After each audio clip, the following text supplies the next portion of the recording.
શબ્દોનો વારંવાર ઉપયોગ થતો હોય ત્યારે ગુજરાતના પર્યાવરણની સાચી સ્થિતિ સમજવાની જરૂર છે.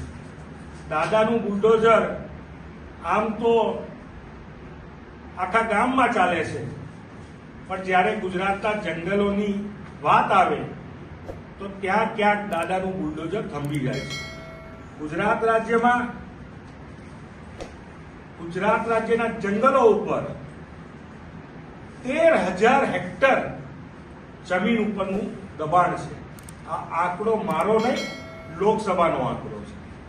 3,700 હેક્ટરથી વધુ જમીન ખાનગી પ્રોજેક્ટો માટે જંગલની જમીન જેના ઉપર જેની જાળવણી કરવી એ આપણા સૌની જવાબદારી છે, તેને પ્રાઇવેટ પ્રોજેક્ટ અને ઇન્ફ્રાસ્ટ્રક્ચર પ્રોજેક્ટ માટે આપી દેવામાં. તો દાદાનું બુલડોઝર ગુજરાત રાજ્યના જંગલો ઉપર દબાણ છે, તેના ઉપર ક્યારે ફરવાનું છે?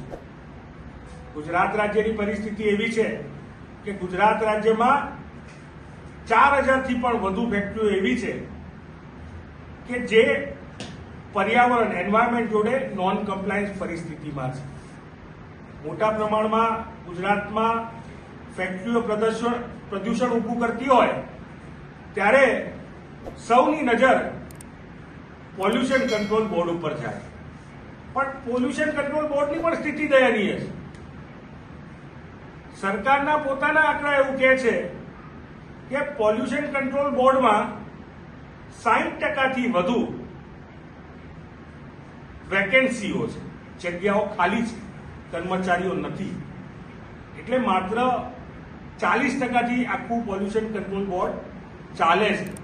ત્યારે આ આંકડાઓ સ્પષ્ટ દર્શાવે છે કે ગુજરાત રાજ્યની સરકારને પર્યાવરણની કેટલી ચિંતા છે, ગુજરાત રાજ્યની સરકારને જંગલોની કેટલી ચિંતા છે, ગુજરાત રાજ્યની સરકારને ક્લાઇમેટ ચેન્જ માટેની કેટલી ચિંતા છે. અને એવું નહીં, કેન્દ્ર સરકારના નવા પ્રોજેક્ટ આવે, નગર વન કરીને એક આખો પ્રોજેક્ટ આવ્યો જે દેશના 7 રાજ્યોમાં લાગુ પડ્યો, પણ ગુજરાતમાંથી પ્રધાનમંત્રી આવતા હોય, ગુજરાતમાંથી ગૃહમંત્રી આવતા હોય, એ 7 રાજ્યમાં નગર વન યોજનાના જે કહી શકાય કે જે 100 ડેઝનો એક્શન પ્લાન હેઠળના 7 રાજ્યો છે, એમાં ગુજરાતનો સમાવેશ